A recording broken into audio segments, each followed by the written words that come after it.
Hi friends, అందరూ బాగున్నారు అనుకుంటున్నాను. నేను కూడా బాగున్నాను. ఇవాళ మన క్రిప్టో కరెన్సీ మార్కెట్ క్రాష్ అని చెప్పచ్చు. కొంతవరకు డౌన్ బాగా కరెక్ట్ అవుతుంది. దానికి కొన్ని ఇంపార్టెంట్ ఇన్ఫర్మేషన్స్ ఉన్నాయి. కాకపోతే ఒకటే డౌట్ ఏంటంటే, నేను థంబ్నెయిల్లో పెట్టినట్టు బాటమ్ అవుట్, బిట్ కాయిన్ కు బాటమ్ అవుట్ ఎక్కడనేది, మార్కెట్కి ఎక్కడనేది తెలియట్లేదు.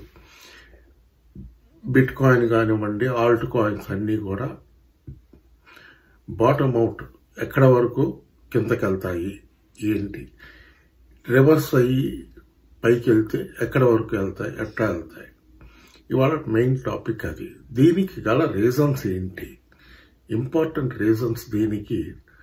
ఫస్ట్ వచ్చేటప్పటికి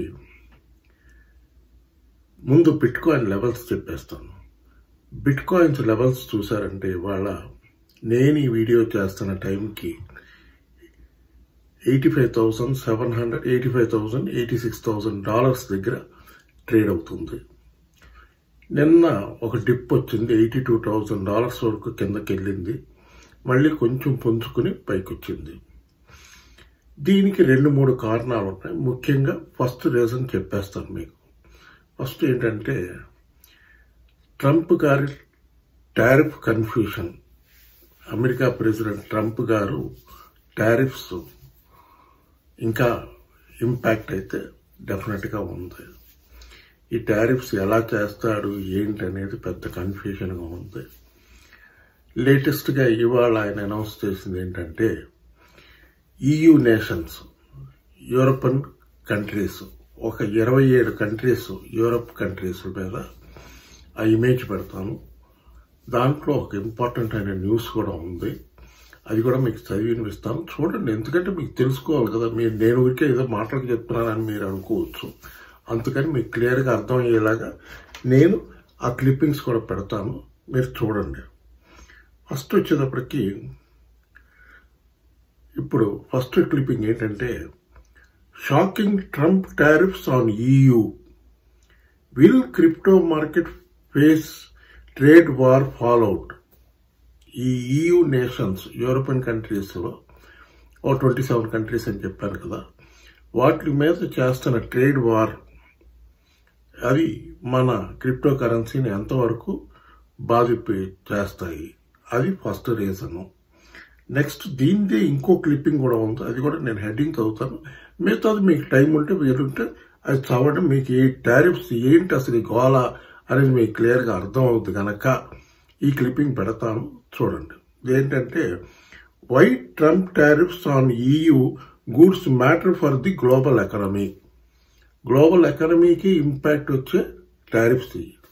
ఎందుకంటే యూరోపియన్ కంట్రీస్ అన్నీ కూడా మొత్తం సప్లైస్ అంతా వాళ్ళు అక్కడి నుంచి ఎక్స్పోర్ట్ చేసే గూడ్స్ అన్నీ కూడా అమెరికాలో, యాక్చువల్గా చెప్పుకోవాలంటే టు బి ఫ్రాంక్, అమెరికాలో ఏ మ్యానుఫ్యాక్చరింగ్ జరగవు, అన్ని బయట దేశాల నుంచి రావాల్సిందే.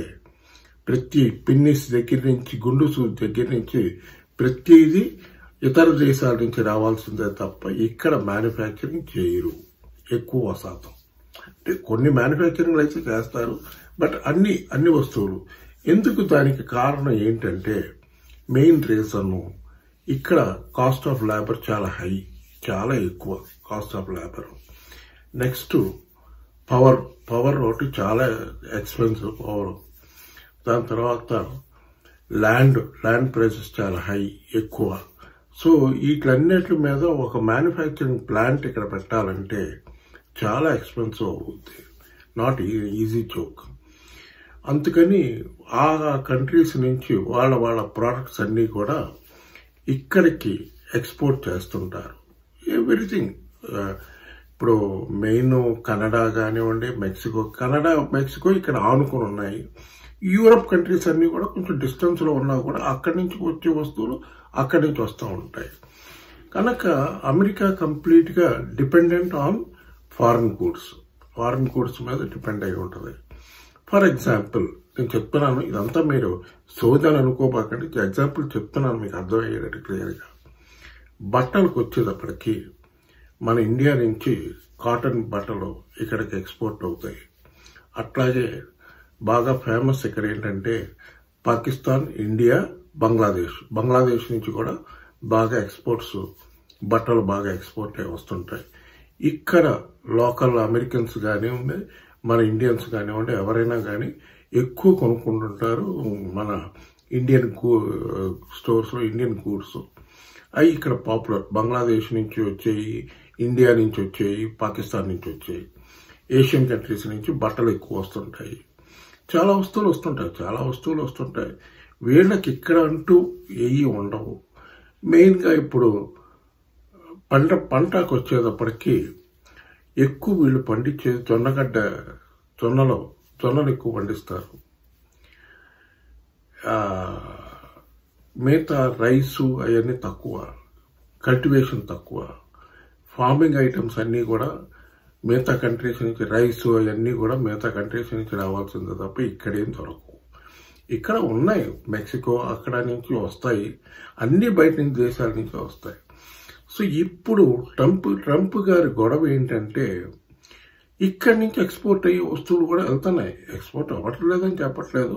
అమెరికా నుంచి చాలా వస్తువులు ఈ యూరోపియన్ కంట్రీస్ కానీ, ఏషియన్ కంట్రీస్ కానీ అన్నిటికీ ఎక్స్పోర్ట్ అవుతున్నాయి. వాటి మీద వాళ్ళు డ్యూటీస్ అంటే ట్యాక్స్ లాగా కస్టమ్స్ డ్యూటీ అనేది ఎక్కువ విధిస్తున్నారు. మేము వాళ్ళ గూడ్స్ ఇంపోర్ట్ చేయడానికి చాలా తక్కువ విధిస్తున్నాము. అలా అంత పార్షియాలిటీ ఎందుకు? అంత ఈవెన్గా బ్యాలెన్స్డ్గా చేసుకుంటే బాగుంటుంది కదా అనేది ఆయన గొడవ. ఇప్పుడు మాకు ఇక్కడ అమెరికాలో డెవలప్ అవ్వాలి, కంపెనీస్ అన్ని కంపెనీస్ రావట్లేదంటే ఆయన, మీరు ఇక్కడికి వచ్చి ఫ్యాక్టరీ పెట్టండి, మీకు కావాల్సిన ఫెసిలిటీస్ అన్ని నేను ఇస్తాను, మీకు లోన్స్ అన్ని అరేంజ్ చేస్తాను, మీరు ఫ్యాక్టరీ పెట్టి ఇక్కడ మ్యానుఫ్యాక్చరింగ్ చేయండి అని అంటున్నాడు. సో ఇది ఫీజిబుల్లా కాదా అనేది చూడాలి. ఓకే, అంతవరకు ఆ టారిఫ్స్ వారి గొడవ. ఇది ఎప్పటికీ సాల్వ్ అవుద్ది. ఎందుకంటే మార్చి 4వ తారీఖు ఒక డేట్ ఫిక్స్ చేశాడు. దాని తర్వాత ఏప్రిల్ 1వ తారీఖు ఒక డేట్ ఫిక్స్ చేశాడు. మార్చి 12వ తారీఖు ఒక డేట్ ఫిక్స్ చేశాడు. ఏప్రిల్ 1వ తారీఖు 2025లో 3 డేట్లు ఇచ్చాడు. మరి ఎట్లా ఉంటుందో ఏంటో చూడాలి. ఇది టారిఫ్స్ గొడవ. నెక్స్ట్కి వచ్చేటప్పటికి ఇంకో ఇంపార్టెంట్ ఇన్ఫర్మేషన్ ఏంటంటే రేపు బిట్కాయిన్ 28వ తారీఖు, అమెరికాలో 28వ తారీఖు నాడు bitcoin Ethereum options expiry day. విపరీతమైన ఇన్వెస్ట్మెంట్ చేశారు. దగ్గరగా $5 బిలియన్ ఇన్వెస్ట్ చేశారు ఈటీఎఫ్స్ లోను, ఆప్షన్స్ లో. ఇది కాకుండా ఇంకో విషయం జరుగుతుంది ఏంటంటే ఈ పెద్ద కంపెనీలు బ్లాక్ రాక్, ఫిడిలిటీ వాళ్ళు ఈటీఎఫ్స్ లోంచి గబగబా డబ్బులన్నీ అందరూ విత్డ్రా చేసేస్తున్నారు. ఎందుకంటే మీరు present crypto currency market cap చూసారంటే $2.80 ట్రిలియన్ గా ఉంది. అంత పడింది, మార్కెట్ అంత డ్రాప్ అయింది. దగ్గరగా $1 ట్రిలియన్ డ్రాప్ అయింది. ఈ గత 10 రోజుల్లో జరిగిన విషయం. మరి చూడాలి ఎప్పటికి రైజ్ అవుద్ది, ఏంటి ఫర్దర్గా ఎంతవరకు కిందకి బాటం పడుతుంది అన్నది ఎవరికి అర్థం కావట్లేదు. ఇది ఒక రీజన్ ఉంది. ఇంకోటి ఏంటంటే ఇంకొక ఇంపార్టెంట్ అయిన ఇన్ఫర్మేషన్ ఏంటంటే ఇక్కడ అమెరికాలో ఇవాళ నుంచి ప్రారంభమైంది డిజిటల్ అసెట్స్ రెగ్యులరైజేషన్ ప్రోగ్రామ్ గురించి ఎట్లా చేయాలి ఏంటనేది. డిజిటల్ అసెట్స్ అని మొత్తం crypto currency, white house crypto currency council నుంచి వాళ్ళు ప్రారంభించారు. ఇవాళ మధ్యాహ్నం 2:30కు స్టార్ట్ అయింది. మీటింగ్ అవుట్కమ్స్ ఇంకా తెలియలేదు, నాకు న్యూస్ ఏంటనేది తెలియలేదు. రేపు మార్నింగ్ తెలిసిన తర్వాత ఫర్దర్గా చాలా తీవ్రంగా త్వరగా రెగ్యులరైజ్ చేయాలని చాలా ప్లాన్స్ చేస్తున్నారు. దాంట్లో స్టేబుల్ కాయిన్స్, మంచి కాయిన్స్ మాత్రం చేయాలనుకుంటున్నారు కనుక ఏదన్నా అప్డేట్స్ ఉంటే ఖచ్చితంగా మీకు షార్ట్స్లో పెడతాం, చూసుకోండి. ఓకే ఫ్రెండ్స్, మన క్రిప్టో కరెన్సీ ఎక్స్చేంజ్లో ఎవరైనా అకౌంట్ ఓపెన్ చేసుకోవాలంటే CoinDCX ఎక్స్చేంజ్ బాగుంది. దాంట్లో INR డిపాజిట్ విత్డ్రాల్ అన్నీ బాగున్నాయి. దాని లింక్ వచ్చి ఈ వీడియో డిస్క్రిప్షన్లో ఉంటుంది. మీరు ఆ లింక్ ప్రెస్ చేశారంటే ఆటోమేటిక్గా యాప్ వచ్చేస్తుంది. మీరు కేవైసీ చేశారంటే విత్ ఇన్ 1 అవర్ మీరు ట్రేడింగ్ స్టార్ట్ చేసుకోవచ్చు. ఇప్పుడు నెక్స్ట్ ఇంకో విషయం ఏంటంటే, నేను ఇప్పుడు వాట్సాప్ నెంబర్ వాడకూడదని యూట్యూబ్లో అబ్జెక్షన్ పెట్టినందువల్ల మీరు నన్ను ఇన్స్టాగ్రామ్లో అవసరమైతే ఫాలో అవ్వండి. ఫాలో అయితే మీరు ఏదైనా డౌట్స్ ఉంటే నేను క్లారిఫై చేస్తుంటాను. ఇక్కడ లింక్ ఇస్తాను, ఇన్స్టాగ్రామ్ నేము. ఆ నేమ్లో వాట్సాప్లో చూసారంటే మీకు నాతో చాట్ చేయొచ్చు, నా డౌట్స్ అడగచ్చు. ఓకే, ఇప్పుడు మార్కెట్ విషయానికి వచ్చేటప్పటికి మార్కెట్ బాగా కొంచెం లైక్లు సబ్స్క్రైబ్లు చేయండి, బాగుంటుంది. నాకు కూడా సంతోషంగా ఉంటుంది వీడియోలు చేయడానికి. ఓకే, ఇప్పుడు మార్కెట్ పరిస్థితికి వద్దాం. ఆల్ట్ కాయిన్స్ అన్నీ బాగా డౌన్ అయినాయి. XRPలో మంచి న్యూస్లు ఉన్నాయి, బ్రహ్మాండమైన న్యూస్లు ఉన్నాయి. బాగా దాని మీద XRP మీద ఉన్న ఆల్మోస్ట్ అన్ని కేసులు క్లోజ్ అయిపోయినాయి. ఇవాళ కూడా ఒక కేసు క్లోజ్ అయింది SEC దగ్గర. SEC ఈ క్రిప్టో కరెన్సీకి సంబంధించిన కేసులన్నీ క్లోజ్ చేస్తున్నాడు. అదొక మంచి విషయం, పాజిటివ్ న్యూస్. ఇంకా XRP పెరగాలి, బట్ మార్కెట్ డౌన్లో ఉంది కదా. బిట్ కాయిన్ అంత డౌన్లో ఉన్నప్పుడు ఆటోమేటిక్గా ఆల్ట్ కాయిన్స్ మీద కొంచెం ఇంపాక్ట్ ఉంటుంది. అట్లా చూస్తే ప్రస్తుతానికి అన్నిటికన్నా కొంచెం బాగున్నది మన XRP రిపుల్. XRP రిపుల్ కొంచెం 200 పైనే ట్రేడ్ అవుతుంది, హోల్డ్ చేస్తుంది. $2.5 అన్నది స్ట్రాంగ్గా హోల్డ్ చేస్తుంది. వన్స్ $3, $3.5, $4 క్రాస్ చేసిందంటే దగ్గరగా $8 to $10 వెళ్తుందని ఎక్స్పెక్టేషన్ ఉంది. మార్కెట్ పుంజుకుంటే మార్కెట్ ఎప్పుడు పుంజుకోవాలి ఏంటి, ఇది చూడాల్సిన విషయం. ఇది అందుకనే నాకు ఎన్నాళ్ళు పడుతుంది ఈ టారిఫ్ వార్ ఎప్పటికవుతుంది ఏంటి, అసలు మార్కెట్ ఎలా పుంజుకుంటుంది. చాలా మందికి డౌట్స్ ఉండొచ్చు, ఏంటి అలా ఫ్యూచర్ ఫోర్కాస్ట్ ఇచ్చారు కదా, ఇలా ఇచ్చారు.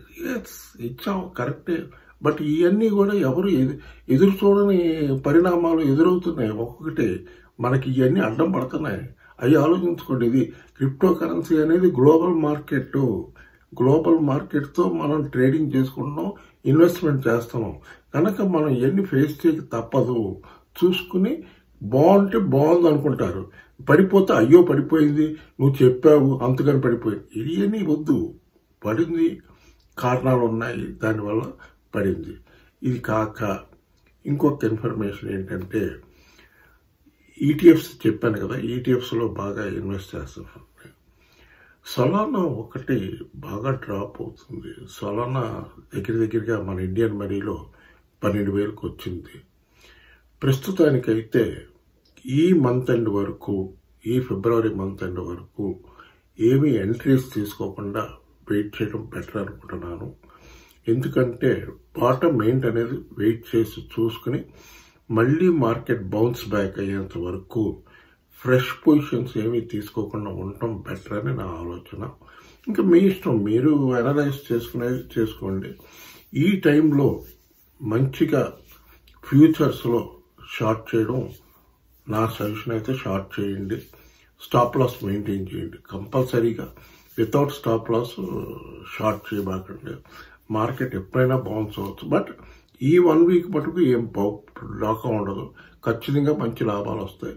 మార్చి 1వ తారీఖు 2వ తారీఖు వరకు మార్కెట్ ఇలాగే ఉంటుందనే అనుకుంటున్నాను. మళ్ళీ పెరిగితే నువ్వు అన్నావు మళ్ళీ పెరిగింది అట్లాంటివన్నీ వద్దు. కమెంట్స్ పెట్టేటప్పుడు కొంచెం జాగ్రత్తగా చూసి కమెంట్స్ పెట్టండి. ఓకే ఫ్రెండ్స్, ఈ వీడియో కానీ నచ్చితే బాగా లైక్లు పెట్టండి, బాగా షేర్ చేయండి, బాగా సబ్స్క్రైబ్ చేయండి. బాయ్.